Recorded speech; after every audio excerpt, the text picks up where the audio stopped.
Ce matin, c'est un privilège pour moi de me tenir devant un peuple si précieux, les enfants de Dieu.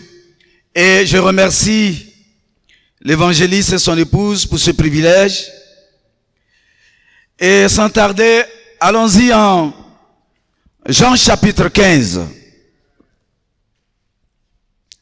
Jean chapitre 15 à partir du verset 8. C'est Jésus qui parle. Et il dit ceci.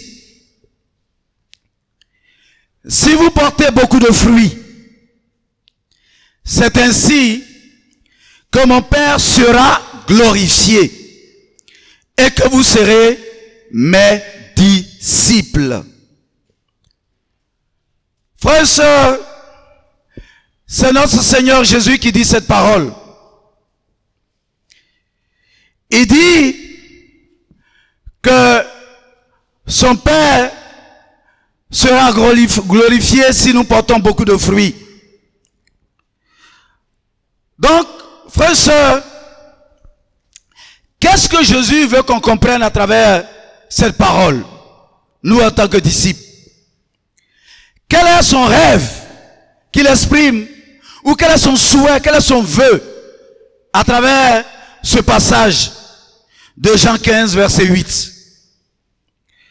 Qu'est-ce qu'il attend de ceux qu'il appelle ses disciples? Et nous comprenons aisément que ce qu'il attend de nous en tant que disciples, c'est de glorifier Dieu son Père en portant beaucoup de fruits.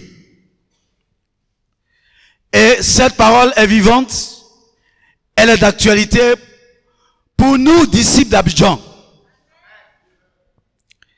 Oui, nous avons décidé d'épouser le rêve de Dieu.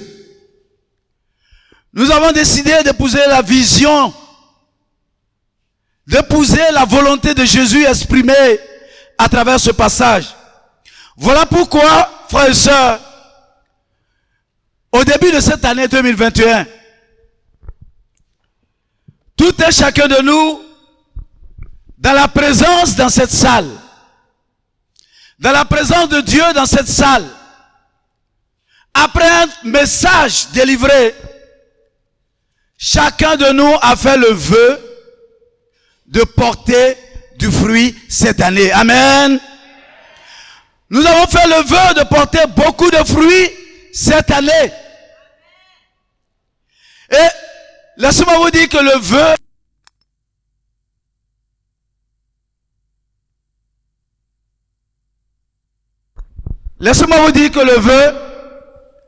c'est un engagement volontaire de se consacrer à Dieu ou de consacrer ce que Dieu t'a donné, une partie à Dieu. Amen. Et nous avons fait ce vœu-là. Et ce vœu qu'on a fait de porter du fruit, c'est un vœu d'impact. Donc ce matin, je vais parler de l'impact du vœu de porter du fruit. L'impact du vœu de porter du fruit. C'est un impact sur Dieu. C'est un impact sur le disciple qui fait le vœu. Et ça a un impact sur le monde. Avant d'aller plus personne la tête et prions, Seigneur, je veux te dire merci pour la grâce que tu nous accordes ce matin d'être dans ta présence. De nous donner encore des oreilles pour entendre et des cœurs pour recevoir ta parole. Père, je crois à la puissance de ta parole. Je crois à l'efficacité de ta parole. Je crois à l'utilité de ta parole. Et cette parole que nous recevons ce matin, Père, elle a de la puissance pour nous transformer, pour nous motiver, pour nous réengager, pour nous restaurer, afin que nous portons beaucoup de fruits. Je te prie, moi qui suis fait de chair et de sang, ta parole est esprit et vie, je m'abandonne à toi. Mets ta parole dans ma bouche et atteins ton but. Que, Père, à partir de ce message, Père éternel mon Dieu, ton nom seul soit glorifié, non seulement sur la terre, mais aussi dans le ciel, afin que notre Seigneur se réjouisse et qu'il soit fier de ceux qu'il appelle disciples de notre génération. Je te bénis, je te rends grâce au nom puissant de Jésus-Christ. Amen. Frères et sœurs, comme je disais, l'impact du vœu de porter du fruit et beaucoup de fruits. Lorsque nous avons fait ce vœu-là, ici, chacun a fait le vœu de porter du fruit. Frères et sœurs, laissez-moi vous dire que ça attire le regard de Dieu sur toi.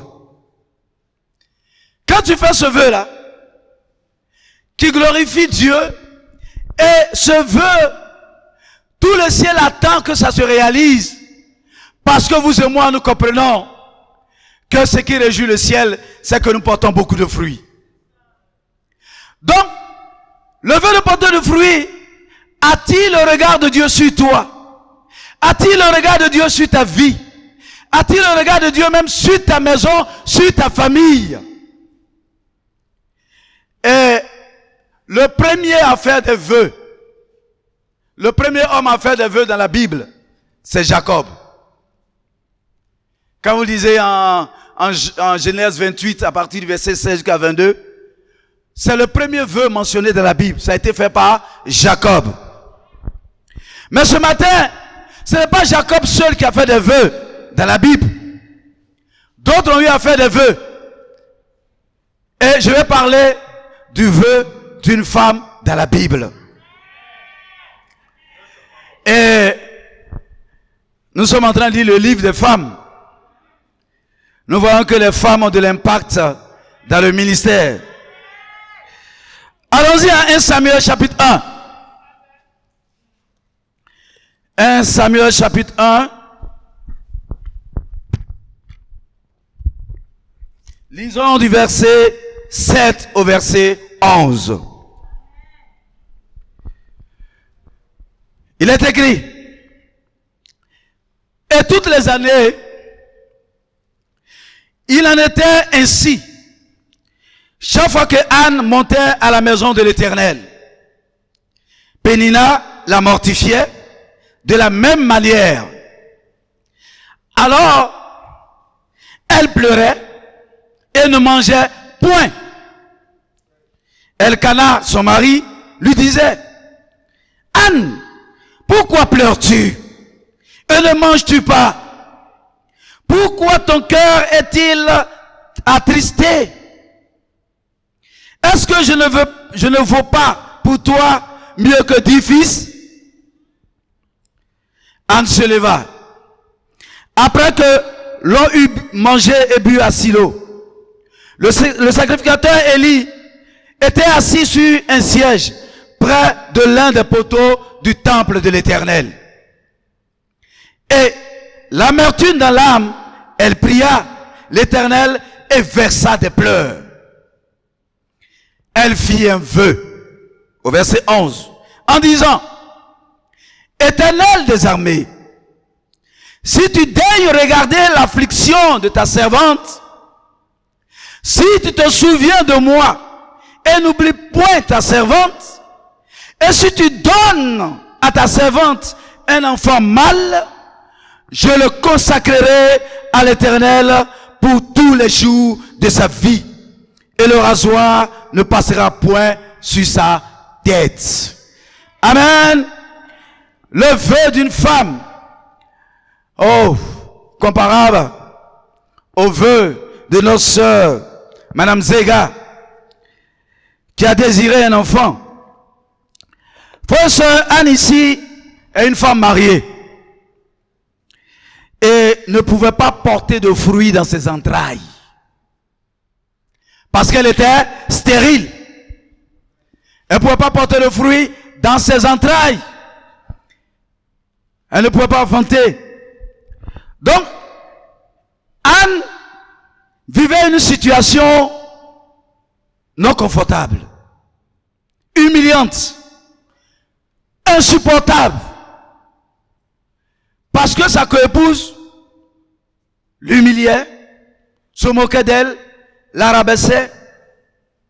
Donc elle vivait une situation non confortable, insupportable. Je dirais que indésirable.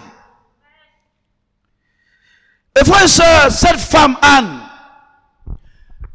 avait le grand désir d'apporter que Dieu change sa situation. Avec le changement de sa situation, elle avait passé d'une femme stérile à une femme féconde. Elle avait passé à une femme sans enfant à une femme avec enfant. Elle avait passé, frères et sœurs, d'une femme attristée à une femme joyeuse. Alors, pour cela, au départ, la Bible nous dit que Anne a longtemps prié, pendant des années. Mais la situation n'a pas changé. En d'autres termes, cela n'a pas suffi. Anne a longtemps pleuré. Mais la situation n'a pas changé, ça n'a pas suffi. Ses pleurs, sa prière. Elle a aussi jeûné. Elle a longtemps jeûné. Parce qu'on dit, il y a des moments où elle ne mange pas. Il y a des moments où elle pleure. Elle prie. Mais la situation n'a pas changé. Cela n'a pas suffi. Mais lorsque Anne décide un jour, dans la présence de Dieu, dans le temple, de faire un vœu à Dieu, frères et sœurs, cela a eu de l'impact dans sa vie. Et frères et sœurs, comme je disais, Anne fit ce vœu, comme vous lisez au verset 11. Et ce vœu-là fait quoi? Ce vœu a attiré le regard, parce que dans ce vœu, qu'est-ce qu'elle dit? Seigneur, daigne regarder l'affliction. Parce que laissez-moi vous dire ce matin, on peut être dans la présence de Dieu et ne pas attirer le regard de Dieu. Une chose est dans la présence de Dieu, mais une chose aussi d'attirer le regard de Dieu, d'amener Dieu à tourner sa face vers toi. Donc il demande Dieu, regarde-moi, regarde mon affliction, ma souffrance. Mais elle était dans la présence de Dieu, mais elle veut le regard de Dieu. Elle a fait ce vœu pour que Dieu la regarde, pour que Dieu se dispose pour elle. Dieu lui accorde une attention particulière. Et frères et sœurs, une chose, comme je l'ai dit, ma femme et moi, nous avons quitté le ministère d'Abobo. Nous avons fait le ministère d'Abobo et après nous sommes venus à la Riviera Mputo pour faire le ministère. Et c'est en faisant le ministère en Mputo que Dieu nous a donné des frères comme Yannick.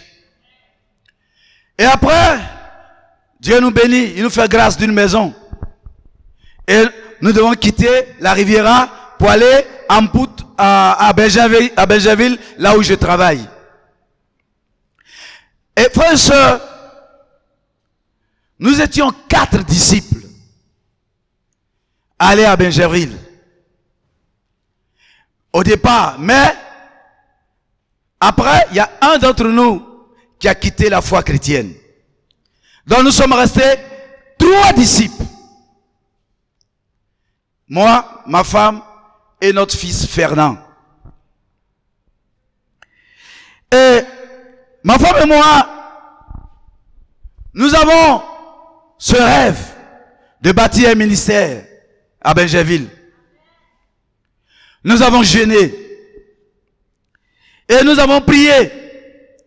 Par moments, nous avons adressé des supplications à Dieu. En genoux. Et frères et sœurs, Dieu, pour nous encourager au premier abord, il envoie une sœur veuve, Madame Koulibaly. Madame Koulibaly va venir habiter à Benjerville. Et je respecte la fidélité et la conviction de cette veuve. Elle a une conviction profonde sur la dîme. Laissez-moi vous dire ce matin que Mme Koulibaly est à la retraite. Mais elle n'a pas changé sa promesse de dîme à Dieu. Elle est restée fidèle à ça. Et je vous dis qu'aujourd'hui, même elle est à jour. Dieu nous a envoyé cette dame pour nous encourager. Et on continuait à prier. Et un jour, elle vient à un temps de prière initié chez nous à la maison. Et cette fois-ci, elle vient avec Stéphane. Frères et sœurs, quand j'ai vu Stéphane, parce que ma femme me dit, on priait chaque jour, on dit, Seigneur, envoie-nous des hommes et des femmes pour nous assister dans le ministère. Et quand j'ai vu Stéphane, j'ai fait le vœu de porter du fruit. Et mon vœu était, Seigneur, si tu me donnes de faire de Stéphane un disciple, je me consacrerai à lui et je ferai de lui un assistant dans le ministère que tu m'as confié. Stéphane a étudié la Bible. Et Stéphane a été puissamment baptisé. Et frère et soeur, aujourd'hui je suis fier de lui. Parce qu'il n'est plus, non seulement il n'est plus qu'un assistant dans le ministère. Stéphane est devenu un missionnaire pour la cause de l'évangile. Il va aller en mission au Cameroun. Et frères et sœurs, parce qu'il y a eu un vœu très spécifique, Dieu a attiré le regard de Dieu au-delà de nos prières, de nos jeûnes. Et il nous a donné Stéphane. Nous avons continué à prier. En plus de Stéphane, aujourd'hui, Dieu nous a donné Boris. Dieu nous a donné Anderson. Dieu nous a donné Béranger. Et frères et sœurs, j'ai la ferme conviction que Dieu nous a envoyé des missionnaires. Parce que ces jeunes gens iront en mission pour la cause de l'évangile. Frères et sœurs, le jour où nous avons fait le vœu ici, à compter de ce jour, sache que Dieu a le regard sur toi. Parce que ce jour-là, nous avons fait le vœu de porter du fruit. Pour certains, 10. Pour d'autres, certains, 20. Pour d'autres encore, 30, 10. Et moi, j'ai dit à Dieu, cette année, donne-moi 10 agents de santé. Parmi les 30. 10. Parce que je veux dans le royaume de Dieu encore des hommes de santé. Et dès que tu as fait ce vœu, mon frère, les yeux de Dieu sont sur toi, comme une caméra. Mais qu'est-ce que Dieu regarde en portant son regard sur nous? Qu'est-ce qu'il regarde? Dieu a regardé d'abord, Dieu va d'abord regarder notre sincérité de cœur. La sincérité de notre cœur. Avec quel cœur on a eu à faire ce vœu? Mais comment toi et moi nous pouvons démontrer la sincérité de notre vœu, la sincérité de notre cœur? Pour Anne, la situation de sans enfants était une situation non confortable, inacceptable. Mes frères et sœurs, toi et moi, lorsque nous avons fait le vœu de porter du fruit, est-ce que certaines situations te rendent inconfortable? Est-ce que tu vois certaines situations comme je ne peux pas accepter ça? Frères et sœurs, à compter du jour où nous avons fait ce vœu de porter du fruit, nous ne pouvons plus accepter les situations de sans visiteurs. On ne peut plus accepter de venir au culte sans visiteurs. cœur. Nous ne pouvons pas accepter de passer une semaine sans faire d'études bibliques. Nous ne pouvons pas accepter des situations de sans évangélisation, passer une semaine sans évangéliser, sans parler de Dieu à quelqu'un. Anne ne pouvait pas accepter la situation de sans enfants. Si notre vœu est sincère, on ne peut pas accepter ça. Dans notre vie de disciple, être sans visiteur, sans études bibliques, sans évangélisation et sans repentance véritable. Frères et sœurs, c'est inacceptable lorsqu'on fait le vœu de porter beaucoup de fruits. Il est l'heure que chacun de nous dise, je suis fatigué. Fatigué de venir au culte sans un ami ou sans une amie. De passer une semaine sans parler de Dieu à quelqu'un. Sois fatigué de ça. Dis, je ne peux pas accepter ça. C'est une situation non confortable pour moi. Sommes-nous encore capables de formuler des vœux, de porter du fruit qui vont dans le sens de la vision et de rêve de Dieu pour l'Afrique francophone? Pour Abidjan. Ça y est, ton vœu va dans le sens de la vision, dans le rêve. Exemple, toi et moi, nous devons être capables de dire, Seigneur, si tu me donnes de nouveaux frères, tu me donnes de nouvelles sœurs, frères et sœurs, tu dis, alors, j'irai en mission avec ses frères. Est-ce qu'on peut formuler un vœu comme ça? Seigneur, donne-moi de nouveaux disciples, de nouvelles sœurs. Et quand tu me donneras cela, non seulement tu es glorifié, mais tu seras doublement, triplement glorifié, parce que ces frères et sœurs et moi, nous allons aller en mission au Burkina, au Sénégal, au Mali, au Sénégal, frères et sœurs, et au Cameroun. Dites-moi, si nous faisons un tel vœu, comment va? Ça n'aura pas de l'impact sur notre Dieu? Si, ça aura de l'impact. Ça aura de l'impact. Et je m'amusais à dire à ma femme, est-ce qu'on peut formuler un vœu comme ceci? Seigneur, si tu me donnes un nouveau disciple, alors chaque mois, tu me permets de porter du fruit chaque mois, alors chaque mois je vais te faire une offrande de 10 000, de 20 000. Sommes-nous capables de faire ça? Doublement glorifié. Ah, il dit, mais déjà même, porter du fruit là, ça le glorifie. On va encore donner, oui, attirer plus son regard. Attirer plus son regard. Pourquoi as-tu fait le vœu de porter du fruit? Juste pour venir devant ici? Est-ce que c'est juste pour venir devant ici, pour dire que moi aussi j'ai porté du fruit? Ou juste, frères et sœurs, pour qu'on sache que tu as porté du fruit? Ou juste pour ressentir la joie d'un jour de porter du fruit et après on abandonne le fruit, le disciple?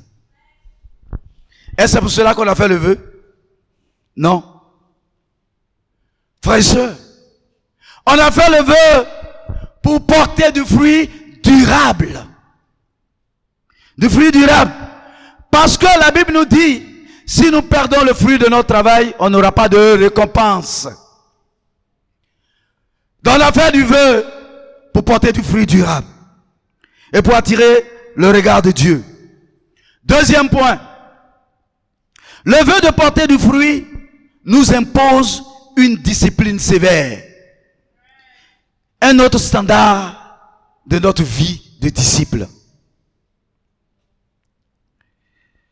Frères et sœurs, allons-y. Après Anne qui a fait ce vœu-là, il y a un autre homme de Dieu, un serviteur de Dieu, qui a fait aussi un vœu. Et cela a bouleversé sa vie. Allons-y dans le psaume 132. Le psaume 132. La Bible dit ceci. Il s'agit du psaume de David. Et c'est David qui fait ce vœu. Il est écrit: Éternel, Souviens-toi de David, de toutes ses peines. Il jura à l'Éternel. Et il fit ce vœu au puissant de Jacob. Je n'entrerai pas dans la tente où j'habite. Je ne monterai pas sur le lit où je repose.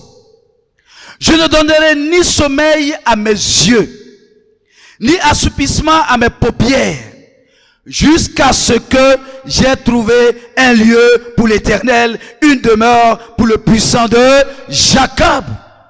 Quel vœu? Un vœu d'engagement. Un vœu qui nous montre le niveau d'engagement que prend David, même si ce n'est pas lui qui a construit le temple. Mais déjà, il fait ce vœu-là. Et frères et sœurs, David dit ici, je n'entrerai pas dans la tente où j'habite. Je ne monterai pas sur le lit où je me repose.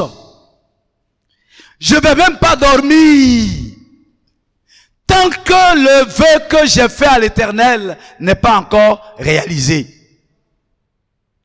Même si ce n'est pas avec lui.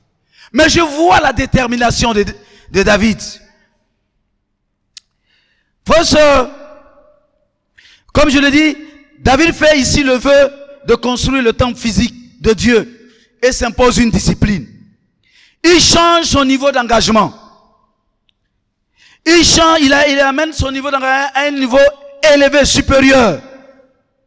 David a décidé de ne plus être la même personne, de ne plus avoir les mêmes habitudes, de ne plus avoir le même niveau d'engagement et le même style de vie pour pouvoir voir son vœu se réaliser.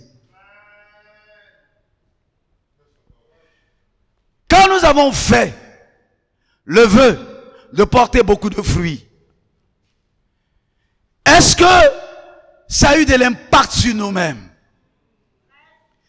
Au point où nous sommes imposés une discipline, au point où nous avons changé nos habitudes, au point où nous avons élevé notre niveau d'engagement.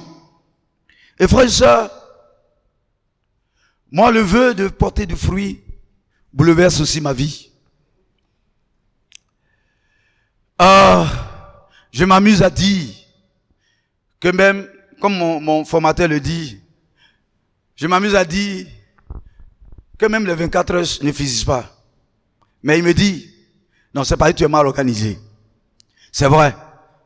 24 heures, ça suffit. Et j'ai réalisé que même, il y a des choses que je dois éliminer de ma vie. Que je considère comme c'est des futilités, des pertes de temps. Au point où au travail, on dit, mais tu as trop changé. Non. C'est le vœu de porter du fruit qui a changé mon standard. S'asseoir au dehors pour causer, mais je ne trouve même pas le temps même. Je veux faire les bonnes choses pour Dieu en même temps, beaucoup à la fois. Mais il faut classer les choses par priorité. Par priorité. D'abord, les choses de Dieu, du royaume sont prioritaires aux choses du monde. Et même dans les choses de Dieu pour le royaume, il faut faire aussi une classification. Prioritaire. Prioritaire. Plus prioritaire. Prioritaire. Et si nous faisons ça, frères et sœurs, nous allons pouvoir porter du fruit. La gestion de ton temps doit changer. Tes priorités doivent changer dans le sens de porter du fruit. Frères et sœurs, vous et moi, nous convenons que on ne fait pas un vœu de porter du fruit et on passe plus de temps à se reposer.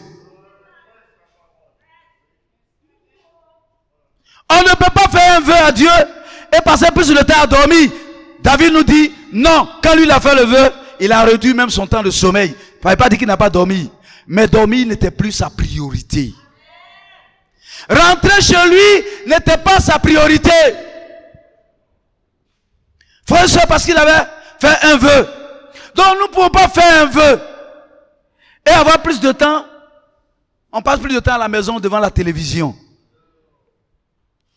Pourtant, tu as fait un vœu. de porter du fruit. Donc ça n'a pas changé ton standard, tes habitudes, ta gestion du temps. Non, frères et sœurs, on ne peut pas avoir ce standard d'autrefois, et puis porter beaucoup de fruits. Il est l'heure de passer de l'ordinaire à l'extraordinaire.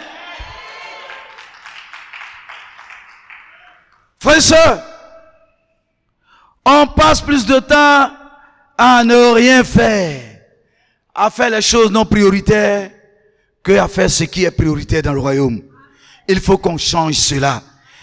Frères et sœurs, et David dit ici, jusqu'à ce que, quand notre standard devienne, désormais soit, jusqu'à ce que, amen, que le peuple dise, jusqu'à ce que je porte beaucoup de fruits, qu'est-ce que tu dois faire? Jusqu'à ce que tu portes beaucoup de fruits, moi j'ai pris la résolution de ne pas cesser d'évangéliser jusqu'à ce que je porte du fruit. Oui, c'est ce que David m'enseigne. Jusqu'à ce que. Et nous devons dire, chacun doit pouvoir dire, je ne cesserai pas d'avoir des visiteurs au culte jusqu'à ce que je porte du fruit. Je ne cesserai pas d'être actif dans mon groupe de famille, dans ma région, dans le ministère, jusqu'à ce que je porte du fruit. Parce que lorsqu'on fait un vœu, on n'abandonne pas son vœu. Quand tu fais un vœu, tu n'abandonnes pas le vœu, mon frère et soeur. As-tu déjà abandonné ton vœu? Le vœu que tu as fait de porter du fruit, est-ce que tu as déjà abandonné ça? Mais nous devons nous repentir. Nous ne devons pas abandonner. Pourquoi t'as-tu à réaliser ce vœu? Pourquoi est devenu lent à réagir ou à agir? Là à évangéliser, là à partager ta foi.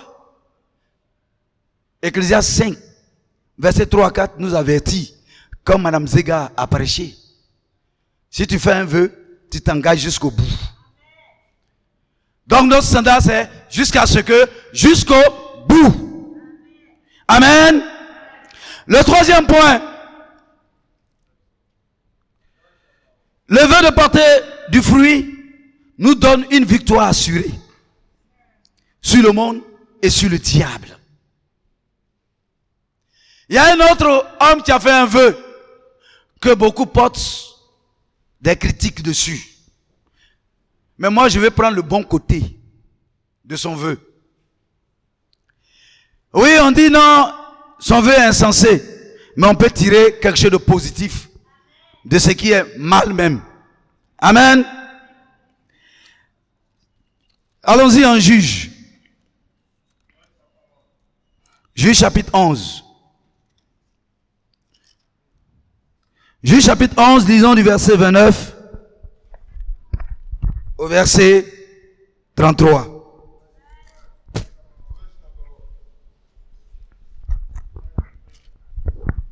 La parole de Dieu dit ceci. L'esprit de l'Éternel fut sur Jephthé. Il traversa Galade et Manassé. Il passa à Mitzpé. De Galade et de Mitzpé de Galade, il marcha contre les fils d'Ammon. Jephthé fit un vœu à l'Éternel et dit, si tu livres entre mes mains les fils d'Ammon, quiconque sortira des portes de ma maison au devant de moi, à mon heureux retour de chez les fils d'Ammon, sera consacré à l'Éternel et je l'offrirai en holocauste. Jephthé marcha, le reste vous pouvez lire. Le vœu qu'il a fait, parce qu'il devait aller en guerre contre les Ammonites. Il devait livrer un combat. Jephthé a exagéré certainement dans son vœu. Il aurait pu s'arrêter à « je le consacrerai à l'Éternel » sans ajouter « faire sacrifice ». Parce que Anne aussi a consacré Samuel à Dieu. Et Samuel a servi Dieu. S'il pouvait s'arrêter là, on n'aurait pas dit que son vœu est insensé. Mais il allait un peu plus loin.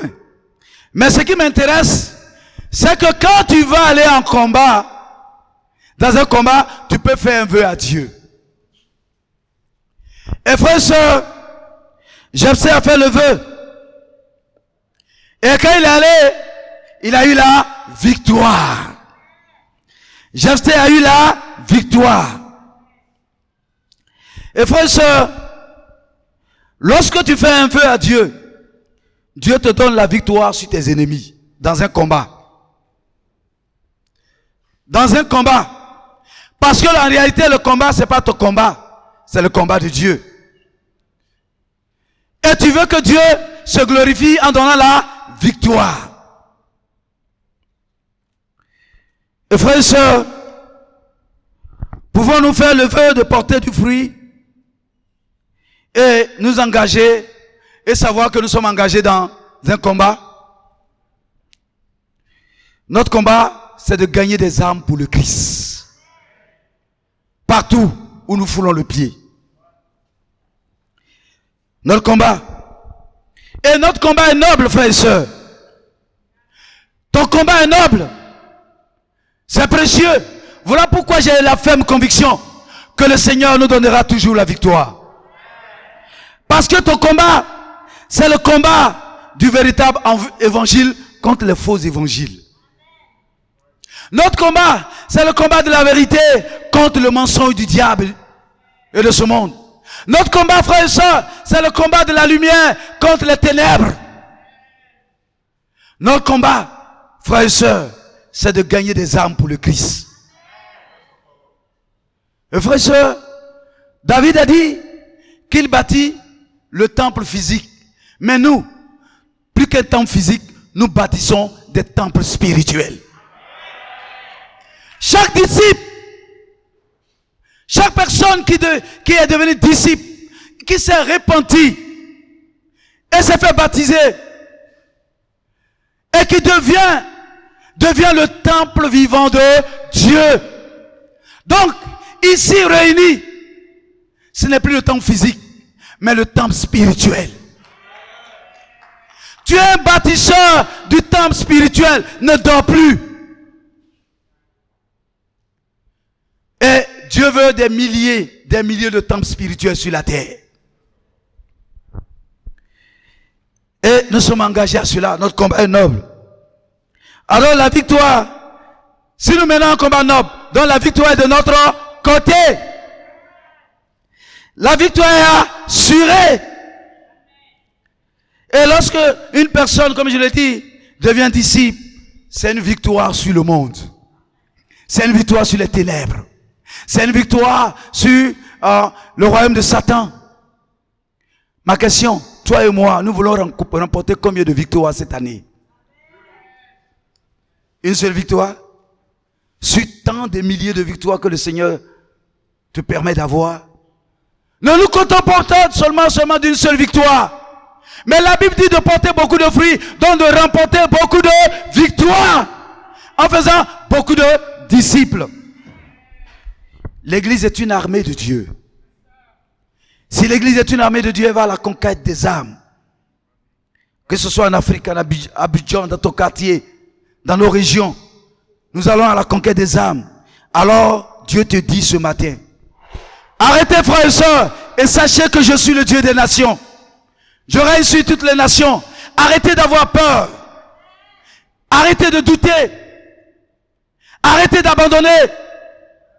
Parce que je suis prêt à vous donner toute la victoire. Là vous foulez le pied et vous me demandez d'agir. Ce Dieu est prêt à nous donner la victoire à Abidjan, à l'Afrique, au Cameroun, au Sénégal, au Burkina. Voilà pourquoi, frères et sœurs, prends au sérieux ton vœu de porter beaucoup de fruits. Parce que le Seigneur a le regard sur toi. Et que tu transformes ton standard de vie de disciple. Et laisse-moi vous dire que nous serons un peuple victorieux parce que nous marchons dans un contexte de victoire. Que Dieu vous bénisse.